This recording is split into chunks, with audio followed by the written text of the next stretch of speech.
The text came at 11:02 p.m., a clean white slab of light in the dark kitchen. The chamomile beside my hand smelled like hay and lemons. The mug ribboned heat up through my fingers. The fridge hummed low, steady as an apology. I had left the main lights off the way I liked them, a single lamp pooling gold on the butcher block island, our old hickory boards burnished by years of oil and elbows. Somewhere in the house, a baseboard cracked with settling. Then the phone lit my face and everything sharpened into one line I could read without blinking. Return the $90K or don't come home. The screen held the words for a second, then dimmed, and I tapped to make them blaze again, as if maybe the shape could change if I watched it long enough. The number was saved on my phone as Dad, all caps, because that was how he spoke to the world. A minute starred itself in the digital corner. 11:02 p.m., April 17th. The month smelled like wet earth. I took one sip, placed the cup down so gently I didn't hear the ceramic settle back on wood. I typed one word. Understood. The tiny delivered dot went blue. The room seemed to inhale with me. Then I picked up the laptop I kept next to the sugar jar, keyed in the 12-character password I hadn't told him, and watched the bank dashboard unfurl like a field turning from night to frost blue dawn. The reserve account. The operating account. The payroll we'd run that morning. The balances sat in their rows. His name and mine, co-signers, on the top right of every page. I clicked through the tabs with fingers I kept steady. And then, because I had once learned to turn the volume down inside my own body, I set the freeze. Who I am in this story is the daughter who can reconcile numbers faster than a room full of men can raise their voices. I am the woman whose name is on the line beneath my father's, Elone Marcelise, CFO, the one who found the decimal where it didn't belong and the midnight transfer that didn't match the timing of a promise. My father, Victor, liked to say I had his hands for building, only he meant the building of spreadsheets, the framing of deal memos, the careful caulking of language and contracts. He ran Marcellus Builders like a kingdom of cologne and steel-toed boots. I was his ledger, his brake, the person he could point to and say, see? We're solid. In the Polaroid in my desk, I am 14 and holding a glass jar with quarters inside, my face turned toward my mother's laugh out of frame. You're a bank now, my father had teased, rattling the jar and winking. We were on our old yellow linoleum then, the kitchen smelling like laundry steam and spaghetti. That night, he took 2020s from the jar for gas, and because I believed him like gravity, I said, okay. He never put it back. The amount shrank to a memory he denied, and I learned the first law of our house. If it wasn't on paper, it wasn't real. Years make habits of these laws. After my mother died 2 years ago, Victor bought himself a new truck and a lake membership, and I drafted new controls like prayer. The company grew anyway. I got good at becoming the barrier he could blame. We didn't say power. We said timing, approvals, cycles. When the last fiscal quarter closed, the reserve line I guarded had $312,000 sitting properly for equipment replacement and slow weeks. I knew every transfer in and out, which is how, on April 15th, I saw the first one, $8,150 to an account ending in 2017, an account not ours. Then another and another. 11 in all over 3 weeks. $90,000 on the dot, but not on the ledger he allowed the outside eyes to see. The lever wasn't the $90,000 exactly. It was what he did with the paper. On March 28th, a board resolution had been notarized, naming him the sole authorized signer on operational liquidity draws under $100,000. The signature next to his was supposedly mine. The first time I saw that scan, my mouth went dry in a way no tea could fix. The E was mine, the L an imitation. The notary stamp belonged to a woman named Rebecca, who had notarized my mother's hospice directives. I knew the dent her stamp left on paper. This was not that dent. The email that carried the PDF to our banker came from a Gmail that swapped one letter of my name. He had always teased me for choosing the complicated spelling. Now it served as a disguise. Then there were my accesses. The vendor portal for our biggest client closed to my login at 2:14 p.m. on April 12th. The calendar invite to the inspection walkthrough went to his new operations consultant, a man I'd met once briefly, who called me kiddo. The group chat for site issues no longer pinged my phone. I saw it only because our foreman, Layla, forwarded me screenshots with her own 3 dots pulsing and then dying as she thought better of saying anything. When he took me to lunch on April 10th at a place with a waterfront view and too much glassware, he said, "You deserve a break," which in our family always meant, prepare to be replaced. It sounds dramatic to say I was being erased, but the proof came clipped to my clipboard like a schoolgirl's homework. Bank slips printed with dates and times, a key fob log from the office door I'd asked the landlord to send me, a notary registry entry blank on the day her stamp supposedly hit our paper, an email chain forwarded from our banker with, "Per your request," Victor in the greeting that should have said, "Per your request alone." Those were the artifacts. The little stones I put in a line back to the house with the yellow linoleum. I didn't call a lawyer first. I called the youngest person I trust with numbers. Her name is Maya Bell, and she sits in a cubicle 3 floors above our branch lobby with a scarf her aunt knitted and a plant she waters every Friday at 4:57 p.m. She's the one who discovered the 312 inconsistency in a wire confirmation last year and flagged it before. It made me look sloppy. She answered on the second ring because she always answers on the second ring. I told her about the $90,000. I did not use the word stole. I told her about the forged resolution and said the name Rebecca as if I were talking about a cousin at a wedding. Maya was quiet for a beat, and then she said the line I held on to like a railing. Paper doesn't blink. Say it again, I said, because I needed a mantra more than advice. Paper doesn't blink. Bring me everything you have. If it's real, it will hold. If it's not, it will tremble. I printed everything. I used our old office stapler, the one that leaves a crescent bite mark in the corner like a nervous animal. I highlighted the times in yellow. I circled the account ending in 2017 in ink so dark it bled a little through. I slid the stack into a manila envelope that had once held my mother's handwritten recipes. Then I went to the bank. The air in the lobby always smells faintly like plastic and pretzel salt. Maya met me near the safe deposit room with a pen tucked behind her ear and the calm humans keep for other humans on cliffs. She made us sit in a glass box labeled conference and poured water from a carafe as if I might forget how. No one at the bank ever says freeze as a threat, only as a temperature.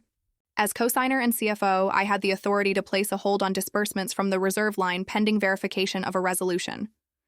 Which is what I did. I initialed 3 boxes. I signed once slowly inside the lines. Maya made copies of the envelope contents and slipped them back to me like a priest returning my sins. "Whatever happens tonight," she said, "let every word he sends you go into the folder." No replies. "You already said what you needed to say." What did I say? You said, "Understood." I walked home in the blue hour when porches go gold and the sky hasn't decided yet. The quiet in the house was intentional, not empty. I put the envelope in the drawer where I keep clean dish towels and keys that don't open anything anymore. Then the text arrived. "Return the $90K or don't come home." Understood. We think of fallout as fire and broken glass. Mine started as a count. By midnight, I had 7 missed calls from Dad. By 12:22 a.m., 13, by 1:07 a.m., 21, by 2:35 a.m. Thus, I laid the phone face down and turned the lamp off, and for the first time since I was 14, I fell asleep to the sound of my own certainty. At 7:14 a.m., I woke to a voicemail from a Detective Alvarez who explained in a courteous baritone that my father had filed a report for unauthorized account tampering and would I be available to speak. I brewed coffee. I fed the dog. I put the envelope under my arm and went to the station. Detective Alvarez didn't need to be kind, but he was. He had a gold tie clip in the shape of a narrow leaf and handwriting like my high school English teacher. He asked if I wanted water. I said no. I slid the manila across to him and said, "Paper doesn't blink." And he smiled like a man who had taught his daughter something similar. He asked me to walk him through dates, and I did. He asked me to point to my signature on the true resolution, and I did. He asked me if I had ever given authorization for withdrawals to an account ending in 2017. I shook my head and let silence be my third witness. He called our banker on speaker with my permission. He read the forged resolution number aloud. He asked the question I was waiting for. "Was Ms. Marcellus present in your office when this was notarized?" There was a pause, that bureaucratic inhale. "No," came the answer. She was not. And then, "We received the request via email." Alvarez wrote the complaint number on a pale blue sheet and handed me a copy. "This may resolve as a civil matter," he said in the voice of someone who had learned to say the truth without decoration. "But the record helps." "I don't need you to save me," I said, and meant it. "I wasn't going to try," he said and smiled again. On my way out, my phone buzzed with a message from our banker. Account holds confirmed. Will need board confirmation by EOD. He used abbreviations like camouflage. I texted Layla, our foreman, and my Aunt Therese, who owned 15% of the company because she had loaned Victor money when he thought no one would remember the terms. Emergency board meeting at 3 p.m. kitchen, I wrote. Agenda attached. The agenda had 3 line items. 1. Confirmation of holds. 2. Removal of sole discretionary authority. 3. Restitution plan for $90,000. Paper doesn't blink. That sentence kept breathing at the edges of my day. I set out plates at 2:55 p.m. because it felt like church to have plates.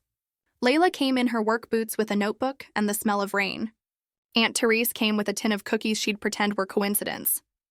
Victor arrived at 3:17 p.m., late, wearing the jacket with the suede elbow patches he thought made him look professorial. He didn't sit. He looked at the plates and then at me. You think these people are your tribunal? He said. And I heard the man who could charm a room and frighten a child with the same eyebrows. I think you know the difference between a conversation and a vote, I said. He stared at the folder in front of my chair. You stole $90,000, he said, and in the gap between each word I could place a decade. I prevented a theft, I said, and slid the page toward him with the transfer dates circled. 11 draws to an account that is not ours. Forged resolution. Spoofed email. Notary stamp that never touched the paper. If you want to call the police again, in this room that's called evidence. Layla's eyes were the steady brown of a Labrador's, kind without being weak. She leaned forward. We missed payroll once, Vic, she said, using the soft nickname that only the guys used on site, a name he loved as long as it wasn't followed by a limit. You made us forgive it. Don't make us do this the hard way. I didn't raise you to embarrass me, Victor said. And there it was, the mask slipping with the effort of reshaping a daughter into a mirror. I didn't raise you at all, I said softly. I was busy raising myself. He wanted a stage and I handed him paper. I put down the unsigned, true board resolution that required 2 signatures for any draw over $10,000. I put down the email from the banker with the metadata header showing the sender's IP from his own office.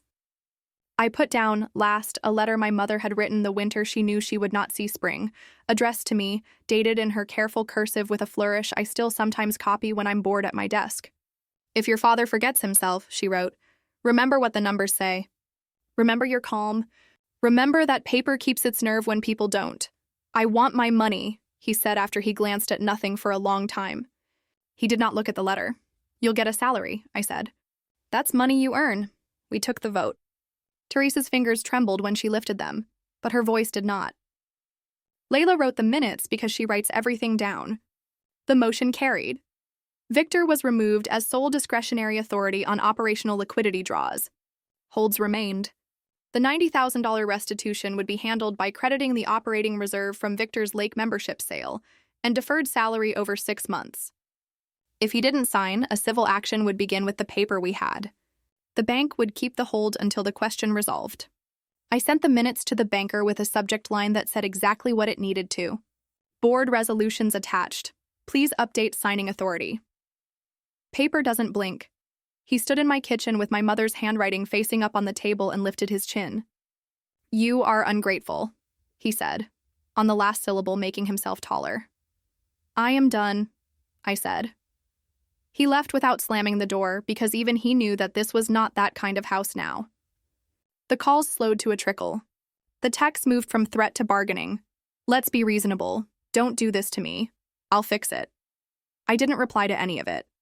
Instead, I took the brass key on my keyring, the one my mother had kept on a ribbon in a teacup, the key to a narrow drawer in her old secretary desk, and opened it for the first time since the hospice. Inside was a single paper ledger, the edges feathered from heat and time. In the columns, she had written dates and amounts and notes in a tidy hand. Gas, $20. Jar, $60. School shoes, $40. At the bottom of one page, in the spring of that year I turned 14, she had written balance, $120 owed to L. She had drawn a line under it like a promise. Paper doesn't blink, I whispered, accidentally smiling. The next morning at 9:31, a bank auditor named Mr. Klein called me to schedule a review. He had survived 3 recessions at that desk and wore his caution like a cardigan. We met at noon with copies of the board minutes. He asked questions that did not threaten, a kind of administrative mercy I wasn't used to. At 4:12 p.m., he emailed, hold maintained, resolution file corrected, signatories updated. It was almost uneventful, the way a wall quietly holds up the house while everyone argues about paint. At 6:07 p.m., Detective Alvarez called back to tell me the report would not go further at that time. We're closing it as a civil matter, Ms. Marcellus, he said. Your father may disagree, but the documents are clear. If anything escalates, call me and keep your folder handy. I always do, I said. I made soup that night. The kind with carrots cut into coins and thyme bruised under the blade, because a person still has to eat when the architecture of her life is being recalculated. The dog snored at my feet. I found an old chessboard on the top shelf of the pantry, a cheap one with plastic pieces we bought at a gas station once on a road trip. I set it out and played both sides, a thing my father had loved to do when I was little because it meant he always won. This time I moved white with patience and black with curiosity and didn't crown a king until 10 minutes before midnight, though modest violence of his next move came in a manila envelope on my doorstep, my name written, in a hand that tried to look like a stranger's. Inside was an addendum to an old loan agreement with Therese, the one that had bought her shares. He had backdated it to imply her stake could be reclaimed for non-payment. He had always liked paperwork when it could be made to kneel. I took the addendum to Therese with tea. He can't undo a check we all cashed, she said, which is farmer logic and corporate logic too if you cut it simple enough. We sent a note through counsel that did not raise its voice, and the addendum died with a small whimper in someone's inbox. It is possible to write a story where the father repents, brings back the exact dollar-freckled envelope, asks for forgiveness in a sentence that lands clean. This is not that story.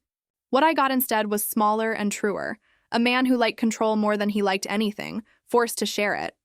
A woman who had been told she was too much every time she set a boundary, allowed to keep setting them until the room got quiet. Weeks slid into forms.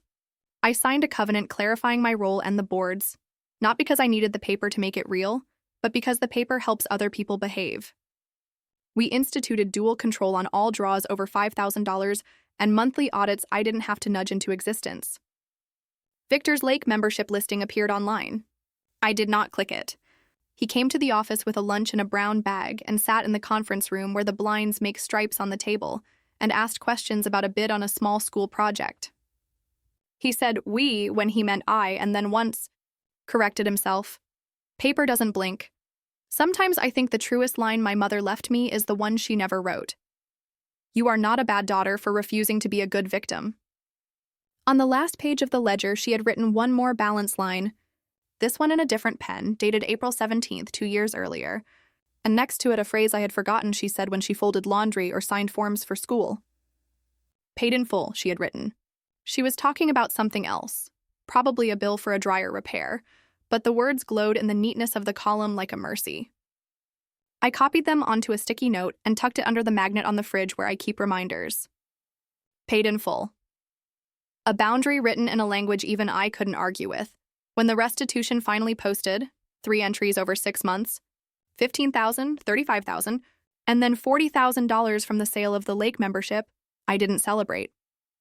I ordered the crew new safety vests because Layla had quietly asked for them in February, and I had told her next quarter to be safe. I brought donuts to the site and left before the men could turn gratitude into something else. I wrote a letter to the accountant who had helped me with the minutes, thanking him for keeping his voice level and his emails precise. I sent Maya a plant in a blue ceramic pot with a note that said her line in my messy hand. She put it on her desk next to the scarf and watered it at 4:57 p.m. One night in late September, after the heat broke and the air smelled like pencils again, Victor texted me a photo of a sunset over a different lake, not ours. You did good with that school bid, he wrote. Proud of you. He had never said those exact words to me in writing. I stared at them until I felt something warm and dangerous expand in my throat. Then I remembered what language my life speaks now. I typed back, thank you. See you at the 9 a.m. meeting. There are kinds of forgiveness that feel like welcoming your own calm back into your home and offering it tea.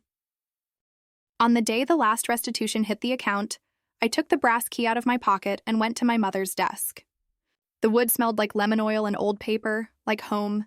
I opened the narrow drawer and took out the ledger and laid it flat. I flipped to the page where she had written, balance, $120 owed to L. Below that, in my own hand, I wrote the date and paid in full. Then I closed the book, turned the key gently until it clicked, and stood for a minute in the quiet I had made. Pull quotes. Return the $90K or don't come home. Understood. Paper. Doesn't blink. I prevented a theft. I'm done. We took the vote. It turns out silence is a tool. Paid in full. In the early days, I would measure time by the space between his messages and my resisting the urge to reply. Now I measure by tasks completed without announcing them. The light in the kitchen at 11:02 p.m. is still the same light, a clean slab across the wood. The chamomile still smells like hay and lemons. The fridge still hums like a quiet machine learning how to apologize. My phone lies face down while I wash the mug. I turn the lamp off. The house breathes. I do too.